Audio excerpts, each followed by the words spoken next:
नमस्कार, आदाब, सत श्री अकाल। स्वागत है आपका एक और नई वीडियो में मेरे यूट्यूब चैनल और आप सबके अपनी यूट्यूब चैनल क्रिकेट जोन में छुप पर। उम्मीद करता हूं कि आप सब लोग खुश होंगे और फिट होंगे। तो जी हाँ, कल भारत ने एक शानदार जीत दर्ज की केप टाउन टेस्ट मैच में। सिर्फ 1.5 दिन में ये टेस्ट मैच खत्म हुआ। बहुत तेजी से विकेटों का पतझड़ हमने इस टेस्ट मैच में देखा। और बल्लेबाजी के लिए ये विकेट बहुत ही डिफिकल्ट थी, चुनौतीपूर्ण थी। और मात्र 4.5 सेशन में ये मैच खत्म हो गया। टेस्ट क्रिकेट के इतिहास का सबसे छोटा टेस्ट मैच, अगर हम ओवर्स के हिसाब से देखें तो ये था। दूसरी पारी साउथ अफ्रीका की 176 पर सिमट गई। जसप्रीत बुमराह ने 6 विकेट लिए और 106 रन की शानदार पारी खेली एडम मार्करम ने। 79 रन का लक्ष्य भारत को मिला था। भारत ने मात्र 3 विकेट खोकर ये पूरा जो स्कोर था हासिल कर लिया। यशस्वी जायसवाल ने एक छोटी लेकिन अहम पारी खेली। उन्होंने 28 रन बनाए, 6 चौके मारे उन्होंने, और भारत ने 3 विकेट पर 80 रन बना के ये मैच जीत लिया। भारत ने ये सीरीज बराबर की 1-1 से, और ये भारत का सबसे सफल दक्षिण अफ्रीका दौरा रहा। इस दौरे पर भारत एक भी श्रृंखला में हारा नहीं।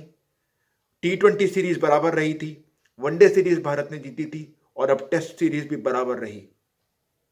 तो इस लिहाज से ये भारत का सबसे सफल दक्षिण अफ्रीकी दौरा रहा।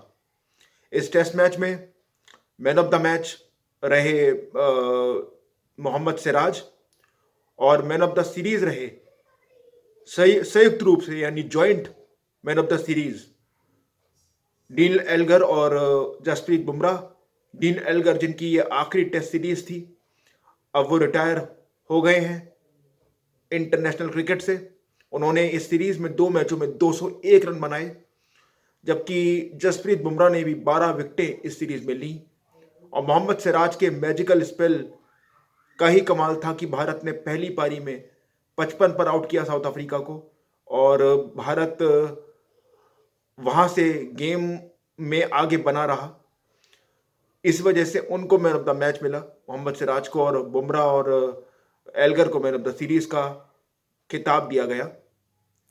ये जो पिच थी, इस पर स्विंग भी था, सीम भी था और बाउंस भी था। मतलब 9 mm की घास थी। बहुत ही चुनौतीपूर्ण विकेट ये थी। बल्लेबाजी करना इस पर बिल्कुल भी आसान नहीं था। हालांकि मार्करम ने शानदार बैटिंग की, और उन्होंने साउथ अफ्रीका को, जब तक वो खेल रहे थे, बना के रखा इस मैच में। और उनका एक कैच भी छूटा KL राहुल से, लेकिन वो आउट हुए। तब दक्षिण अफ्रीका की लीड मात्र 64 रनों की थी, और कुल मिला के 176 पर पूरी साउथ अफ्रीका की टीम को भारत ने ऑल आउट कर दिया। यानी जो चौथी पारी थी भारत की, जो मात्र दूसरे ही दिन आ गई टेस्ट मैच के, उसमें भारत को बहुत बड़ा टोटल चेज नहीं करना पड़ा, क्योंकि इस विकेट पे अगर 130 140 का लक्ष्य भी मिलता तो उसे बनाना इतना आसान नहीं था, क्योंकि बल्लेबाजी के लिए बेहद मुश्किल विकेट थी। जैसा कि मैंने आपको बताया, स्विंग भी हो रहा था, बॉल सीम भी हो रहा था, और बाउंस भी हो रहा था। बल्लेबाज बाउंस से भी तंग हो रहा था इस विकेट के ऊपर। तो भारत की एक historic test win Cape Town में, पहला एशियाई देश बना भारत जिसने केप टाउन में जीत दर्ज की। उसके अलावा भारत की साउथ अफ्रीका में ये 5वीं टेस्ट विन है, और ज़बरदस्त ये जीत भारत के लिए रही। और रोहित शर्मा ने कप्तानी बहुत शानदार की इस टेस्ट मैच में। पहली पारी में रोहित शर्मा और विराट कोहली और शुभमन गिल के रन्स बहुत इंपॉर्टेंट रहे भारत के लिए। हालांकि उन्होंने रन 39, 46 और 36 ही बनाए थे। रोहित शर्मा, विराट कोहली और शुभमन गिल की मैं बात कर रहा हूं। लेकिन ये विकेट जिस तरह की थी, उसको देखते हुए ये जो कंट्रीब्यूशन था 39, 46 एंड 36 का, ये बहुत इंपॉर्टेंट कंट्रीब्यूशन था। नहीं तो कोलैप्स तो भारत का भी हुआ था। भारत 153 पे 4 विकेट था एक समय भारत का स्कोर टेस्ट मैच के पहले दिन, लेकिन भारत की पूरी टीम 153 पर आउट हो गई थी। उस कोलैप्स के बाद भी भारत को 98 रन की बढ़त जो मिली थी, वो बहुत अहम साबित हुई इस टेस्ट मैच में। और ज़बरदस्त जीत। और भारत को इस मैच में जीतने का फायदा यह हुआ है कि भारत अब WTC पॉइंट टेबल में नंबर 1 हो गया है। 54.16% के साथ। उसके अलावा ऑस्ट्रेलिया 52% के साथ दूसरे नंबर पर है, जबकि साउथ अफ्रीका और न्यूजीलैंड के 50-50% जो परसेंटेज हैं वो हैं WTC पॉइंट्स टेबल में। तो भारत WTC पॉइंट्स टेबल में नंबर 1 है और भारत माना जा रहा है कि तीसरी बार WTC के फाइनल में प्रवेश करने का दावेदार है, जो मैं भी मानता हूं, क्योंकि अब भारत का होम सीजन है और घर में भारत को हराना कितना मुश्किल है ये तो आप सब लोग जानते ही हैं। और भारत ने घर के बाहर भी सेना कंट्रीज में भी अच्छा प्रदर्शन किया है। आपको याद होगी वो ऐतिहासिक सीरीज जो ऑस्ट्रेलिया दौरे पर भारत ने 2 खेली 2018 में और 2021 में, जो 2 टेस्ट सीरीज भारत ने ऑस्ट्रेलिया में जीती। उसके अलावा भारत ने इंग्लैंड में भी 2022 में 5 टेस्ट मैचों की जो सीरीज थी वो 2-2 से बराबर हुई थी। पहला टेस्ट मैच जो था उस सीरीज का भारत उसको भी जीत लेता, लेकिन आखिरी दिन वहां पे बारिश हो गई थी और जो 387 का जो लक्ष्य इंग्लैंड ने चेस किया था उसमें भी भारत मजबूत स्थिति में था। लास्ट टेस्ट मैच जो बुमराह की कप्तानी में भारत ने खेला था, लेकिन 387 इंग्लैंड ने चेस कर दिया। उस मैच में आखिरी दिन मतलब चौथे दिन, माफ कीजिएगा, चौथे दिन बेस्टो और रूट ने बहुत जबरदस्त बल्लेबाजी कर दी और जो मैच भारत की तरफ जा रहा था उसको इंग्लैंड की तरफ उन्होंने मोड़ दिया। वरना ज्यादातर मौकों पर इंग्लैंड दौरे पे जो 2021-22 का जो दौरा था भारत का इंग्लैंड का, उसमें भारत ने इंग्लैंड को डोमिनेट किया था और खेली भी बहुत अच्छी क्रिकेट थी। तो भारत ने ओवरसीज भी बहुत ही अच्छा प्रदर्शन किया है। टेस्ट मैचेस में जीत हासिल की है, सीरीजों में जीत हासिल की है और यह दिखाता है कि भारतीय टेस्ट टीम ऑल अराउंड कितना अच्छा प्रदर्शन कर रही है पूरी दुनिया में। उसके अलावा रोहित शर्मा ने भी प्रेस कॉन्फ्रेंस में यह कहा कि ये विकेट अब वो देखना चाहेंगे कि आईसीसी किस तरह से इस विकेट को रेट करती है। उन्होंने साफ तौर पर यह बात कही कि भाई उनको कोई परेशानी नहीं है या उनकी भारतीय टीम को कोई परेशानी नहीं है इस तरह के विकेट पर खेलने में। लेकिन जब भारत में स्पिनिंग ट्रैक मिलता है दूसरी टीमों को, तो दूसरी टीमों को भी भारत में मिलने वाले स्पिन ट्रैक के ऊपर कंप्लेंट नहीं करनी चाहिए। और मैं उनकी इस बात से सहमत हूं कि जब भारतीय टीम बिल्कुल कंप्लेंट नहीं कर रही है कि उसको भारत के बाहर कैसी विकेटें दी जा रही हैं, तो जो टीमें भारत में आती हैं उनको भी विकेटों को लेके बिल्कुल भी कंप्लेंट नहीं करनी चाहिए। तो ये बात रोहित शर्मा की बिल्कुल सही है। तो एक शानदार जीत भारत को मिली। केप टाउन में टेस्ट मैच जीतने वाली भारतीय टीम पहली एशियन टीम बन गई। तो एक शानदार जीत और this is one of the best overseas wins for India in test cricket, there is no doubt about it. उसके अलावा ऑस्ट्रेलिया और पाकिस्तान का भी टेस्ट मैच चल रहा है और पाकिस्तान कोलैप्स कर गया है अपनी सेकेंड इनिंग्स में। उनके 67 रन पर 7 विकेट गिर गए हैं सेकेंड इनिंग्स में, जबकि 14 रन की लीड उनको मिली थी पहली पारी के आधार पर। 313 रन पाकिस्तान ने पहली पारी में बनाए थे। 299 रन पर पूरी ऑस्ट्रेलिया की टीम आउट हो गई अपनी पहली पारी में। आमिर जमाल ने शानदार गेंदबाजी की, एक बार फिर 6 विकेट उन्होंने चटकाए। आपको याद होगा कि पर्थ टेस्ट मैच में भी आमिर जमाल ने 6 आउट किए थे अपने डेब्यू टेस्ट मैच में, और इस मैच में भी मतलब सिडनी क्रिकेट ग्राउंड पर भी आमिर जमाल ने 6 विकेट लिए थे। और भूलिए मत, आमिर जमाल ने बल्ले से भी 80 रन बनाए थे। तो लेकिन दूसरी पारी में एक समय जब 58 रन पर 2 विकेट थे पाकिस्तान का स्कोर, तो पाकिस्तान ऐसा लग रहा था कि वो पार्टनरशिप लगाने की कोशिश कर रहा है। तब क्रीज पर बाबर आजम और साइम अयूब थे, लेकिन उसके बाद 67 रन तक आते आते पाकिस्तान के 7 विकेट गिर गए और जॉश हेजलवुड ने तो एक ही ओवर में 3 विकेट ले लिए।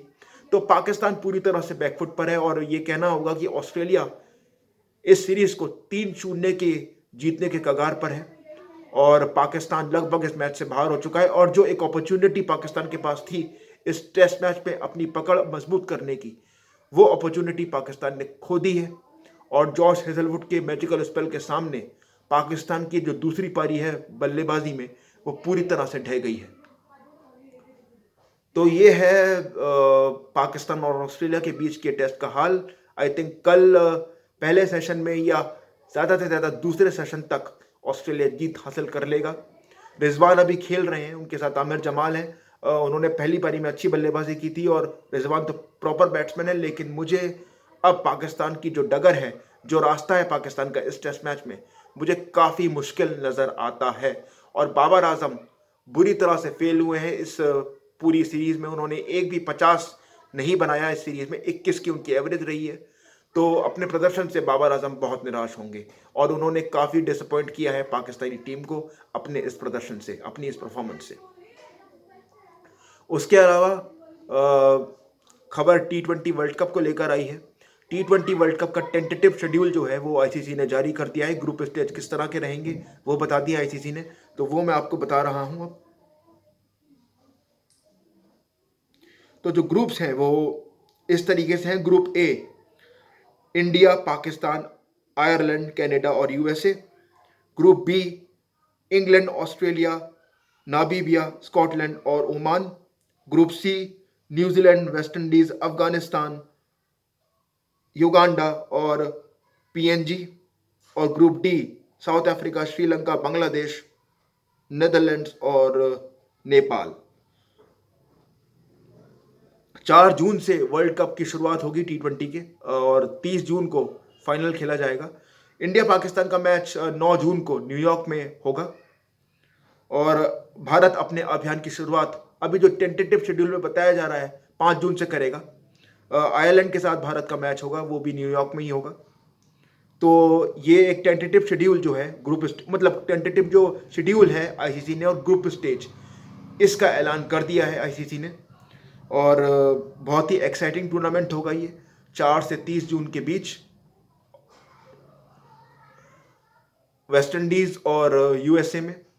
इसके अलावा आज भारत की टीम भी आने वाली थी अफगानिस्तान के साथ। उसमें काफ़ी अटकलें लगाई जा रही हैं मीडिया और सोशल मीडिया पर कि क्या रोहित शर्मा और विराट कोहली दोनों उस टीम में होंगे, या रोहित शर्मा होंगे या विराट कोहली होंगे, या फिर कप्तानी को लेके सवाल उठा, मतलब कप्तानी को लेके अटकलें लगाई जा रही थी कि कप्तानी कौन करेगा। तो अब जो खबरें आ रही हैं वो ऐसी आ रही हैं कि रोहित शर्मा ही कप्तानी करेंगे। और देखिए, जहां तक रोहित शर्मा और विराट कोहली की बात है, भाई रोहित शर्मा अगर कप्तानी मतलब वो टीम में है तो वो कप्तान होंगे, इसमें कोई डाउट नहीं है।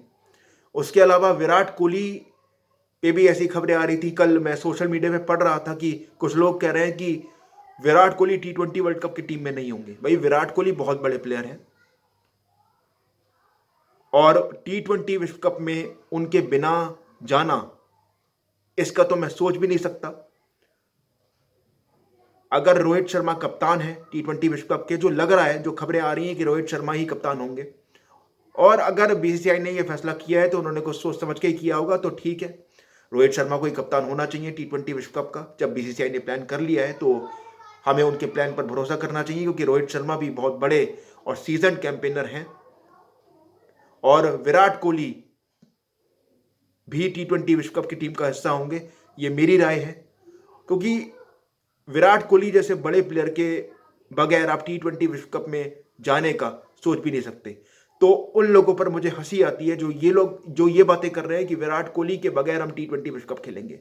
भाई विराट कोहली भी T20 विश्व कप खेलेंगे मेरी राय में, और रोहित शर्मा तो खेलेंगे ही, क्योंकि वो कप्तानी करेंगे और उनकी बल्लेबाजी से भी बहुत उम्मीदें होंगी भारत को। तो विराट कोहली और रोहित शर्मा दोनों ही बहुत अहम किरदार अदा करेंगे भारत के T20 विश्व कप के अभियान में, और दोनों ही एक्सपीरियंस प्लेयर्स हैं और दोनों की ज़रूरत है भारतीय टीम को किसी भी फॉर्मेट में, चाहे वो वनडे हो, टेस्ट हो या T20 हो। और बीसीसीआई ने जब सोच लिया है तो उन्होंने कुछ सोच विचार कर ही फैसला किया होगा। तो अब हमको बैक करने की ज़रूरत है टीम को। और अभी अफगानिस्तान के सामने जो टीम आई है, मतलब टीम अभी आई नहीं है, सॉरी, जब वो आएगी तो हम उस पर डिटेल में चर्चा करेंगे। लेकिन रोहित शर्मा और विराट कोहली दोनों ही बहुत बड़े खिलाड़ी हैं और दोनों ही T20 विश्व कप को खेलने के इच्छुक हैं। और भाई अगर वो इच्छुक हैं, उनकी परफॉर्मेंसेज, रोहित शर्मा की परफॉर्मेंस T20 वर्ल्ड कप में अच्छी नहीं थी 21 में और 22 में, मानता हूं, लेकिन जब बीसीसीआई ने फैसला कर लिया है कि 24 में उनकी कप्तानी पर भरोसा बीसीसीआई कर रहा है, तो हमको भी बैक करना चाहिए उनके इस फैसले को। और विराट कोहली की तो शानदार परफॉर्मेंसेज हैं, तो विराट कोहली के बगैर T20 विश्व कप में जाने का तो मतलब सोचा ही नहीं जा सकता। उनके बगैर जाने का तो सोच ही नहीं सकते हम T20 विश्व कप में। विराट कोहली चाहिए T20 वर्ल्ड कप में, मेरी तो ये राय है। और जो लोग ये कहते हैं कि विराट कोहली के बगैर T20 विश्व कप खेला जा सकता है, तो उन पर तो मुझे हंसी आती है। और रोहित शर्मा की कप्तानी पर अगर बीसीसीआई ने भरोसा जताया है, तो मैं बिल्कुल रोहित शर्मा को as captain T20 world cup में बैक करूंगा। तो ये खबर है। और अभी अफगानिस्तान के खिलाफ जो टीम आई है, तो मैं जब वो आएगी तो आपको खबर दूंगा उसके बारे में। फिलहाल खबर यही है कि रोहित शर्मा कप्तान होंगे T20 वर्ल्ड कप के लिए, और अफगानिस्तान सीरीज में भी वो शायद कप्तानी करते नजर आएंगे, क्योंकि हार्दिक पांड्या चोटिल हैं और सूर्य कुमार यादव भी चोटिल हैं। विराट कोहली पर मतलब सोशल मीडिया पर असमंजस वाली स्थिति बनी हुई है कि कुछ लोग कह रहे हैं कि T20 में विराट कोहली नहीं खेलेंगे, लेकिन मुझे उन लोगों पर हंसी आ रही है। T20 में भी विराट कोहली की बहुत बड़ी बड़ी परफॉर्मेंसेज हैं, और उन पर सवाल उठाना बिल्कुल भी सही नहीं है। विराट कोहली और रोहित शर्मा दोनों ही बहुत बड़े खिलाड़ी हैं, और उन दोनों पर जो भी फैसला लिया जाएगा, या अगर वो खेलने के इच्छुक हैं, तो हमें उनको बैक करना चाहिए, क्योंकि उन दोनों की, मैं सिर्फ एक खिलाड़ी की बात नहीं कर रहा हूं, मैं दोनों खिलाड़ियों की बात कर रहा हूं। विराट कोहली और रोहित शर्मा दोनों की बहुत सर्विसेज है इंडियन क्रिकेट को, और मैं तो बैक करूंगा दोनों को T20 वर्ल्ड कप के लिए। पहले मुझे क्लैरिटी नहीं थी कि भाई Rohit Sharma T20 world cup में नजर आएंगे कि नहीं, लेकिन अब मुझे लग रहा है कि T20 वर्ल्ड कप में as a captain Rohit Sharma ही नजर आएंगे। तो अब जब एक हमारे बोर्ड ने फैसला कर लिया है, तो मैं इस टीम को बैक करूंगा, क्योंकि वर्ल्ड कप में एक्सपीरियंस प्लेयर की जरूरत तो होती है।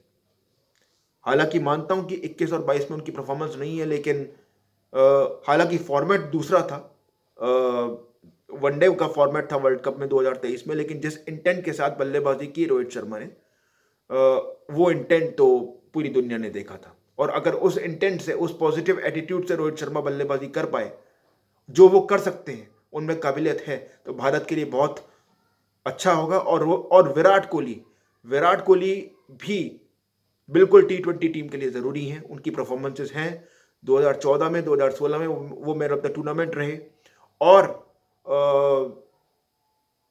2022 में भी वो हाईएस्ट रन गेटर थे। तो T20 क्रिकेट में विराट कोहली की परफॉर्मेंसेस बहुत बड़ी हैं, और जबकि रोहित शर्मा भी इस वक्त अच्छी फॉर्म में थे, वाइट बॉल फॉर्मेट में, वनडे फॉर्मेट में ही, लेकिन वो इतने बड़े प्लेयर हैं कि वो एक फॉर्मेट का कॉन्फिडेंस दूसरे फॉर्मेट में लेके बिल्कुल आ सकते हैं। और आईपीएल में भी मुझे लग रहा है इस बार रोहित शर्मा भी रन्स करेंगे, और विराट कोहली तो रन्स करते ही हैं। तो दोनों खिलाड़ियों को बैक करूंगा मैं, दोनों अनुभवी खिलाड़ियों को बैक करूंगा, रोहित शर्मा को भी और विराट कोहली को भी T20 वर्ल्ड कप के लिए। तो इस वीडियो में फिलहाल इतना ही। आप लोग ख्याल रखिए अपना, आपसे मुलाकात होती है अगले वीडियो में। नमस्कार।